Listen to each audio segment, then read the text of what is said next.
Hai, hal tabu nih.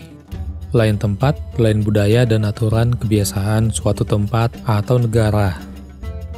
Saat ini, masih banyak jemaah haji Indonesia yang lupa bahwa ada kebiasaan dan aturan yang berlaku di Tanah Suci.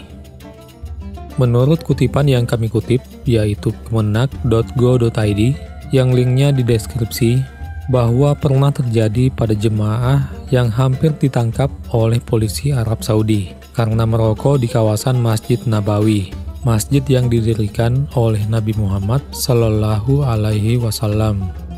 Untungnya, petugas perlindungan jemaah haji Indonesia sigap membantu sehingga jemaah tersebut lolos dari jeratan hukum yang berlaku di Arab Saudi.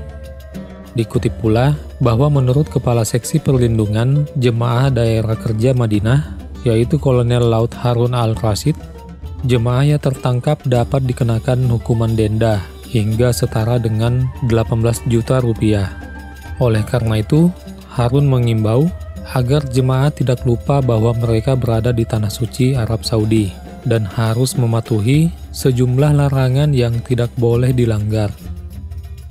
Berikut adalah beberapa larangan yang berlaku di Arab Saudi, utamanya di Mekah dan Madinah, yang hal tabu nih kutip dari situs resmi Kemenak yang linknya kami simpan di deskripsi.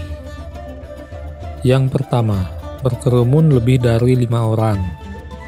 Jemaah yang terlihat berkerumun 5 orang atau lebih dalam jangka waktu lama akan dikenai tindakan tegas oleh askar masjid. Selain dapat menghambat alur pergerakan orang, berkerumunnya jemaah juga bisa menimbulkan kecurigaan tersendiri. Yang kedua, membuat video dengan durasi terlalu lama. Meskipun otoritas Saudi cukup longgar dalam pembuatan rekaman video atau audio, tetapi jika pengambilan video dilakukan dalam waktu cukup lama dan statis, akan menimbulkan kecurigaan, apalagi jika dilakukan dengan alat pendukung seperti tripod, lampu, mikrofon khusus, kabel audio video, dan lain-lain. Jika melanggar, kamera dan perekam akan ditahan, dan rekaman akan dihapus. Yang ketiga, membentangkan spanduk.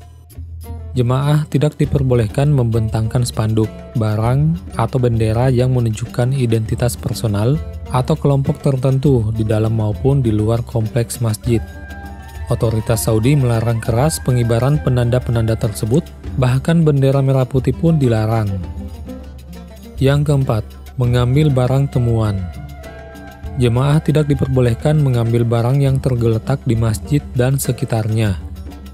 Sebaiknya segera menghubungi petugas terdekat jika menemukan barang berharga yang tercecer atau tergeletak. Yang kelima, merokok. Jemaah dilarang merokok di area masjid maupun tempat-tempat umum lainnya. Jika tertangkap merokok, jemaah dapat dikenai sanksi yang cukup berat. Yang keenam, buang sampah sembarangan. Soal sampah, pengelola masjid sangat ketat dalam menjaga kebersihan kawasan. Oleh karena itu, jemaah haji jangan sekali-kali seenaknya membuang sampah seperti bungkus makanan, botol minuman, dan lain sebagainya. Untuk menghindari kotornya area masjid, pengelola telah banyak menyediakan kotak-kotak sampah di sudut-sudut area.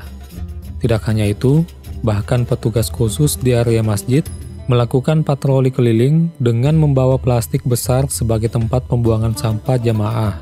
Dan apabila ada dalam situasi susah menemukan tempat sampah, mending sampah yang kita punyai disimpan sesaat di tas atau dibawa dulu hingga menemukan tempat sampah. Jangan sampai kita ketahuan sengaja mengotori masjid dan sekitarnya, karena di area masjid terdapat banyak CCTV. Selain keenam hal yang dilarang di Tanah Suci itu, sebenarnya ada beberapa lagi yang coba kami kutip dari sumber lainnya, yaitu yang ketujuh, mengenakan pakaian yang tidak pantas. Jemaah haji juga harus berhati-hati dalam memilih pakaian yang dikenakan selama di Tanah Suci. Otoritas Saudi sangat memperhatikan pakaian yang dikenakan jemaah, terutama pada saat berada di area masjid. Jemaah harus mengenakan pakaian yang sopan dan tidak mengandung unsur pornografi atau hal-hal yang tidak pantas. Jika ditemukan mengenakan pakaian yang tidak pantas, jemaah bisa terkena sanksi dan dikeluarkan dari area masjid. Yang kedelapan, membawa benda terlarang. Jemaah haji juga harus berhati-hati dalam membawa barang-barang tertentu yang dianggap terlarang oleh otoritas Saudi. Beberapa barang yang dilarang dibawa antara lain senjata tajam, bahan peledak, narkotika, minuman beralkohol, dan barang-barang yang mengandung unsur pornografi atau hal-hal yang tidak pantas. Jika ditemukan membawa barang-barang terlarang tersebut, jemaah bisa terkena sanksi dan dihukum oleh otoritas Saudi. Jadi, sebagai jemaah haji Indonesia atau sebagai pengunjung yang akan ke Arab Saudi, kita harus selalu menghormati budaya dan aturan kebiasaan setiap tempat yang kita kunjungi. Harus selalu berhati-hati dan patuh pada aturan yang berlaku di daerah atau negara setempat. Sekian video hal tabu nih kali ini, kita ketemu di hal tabu lainnya.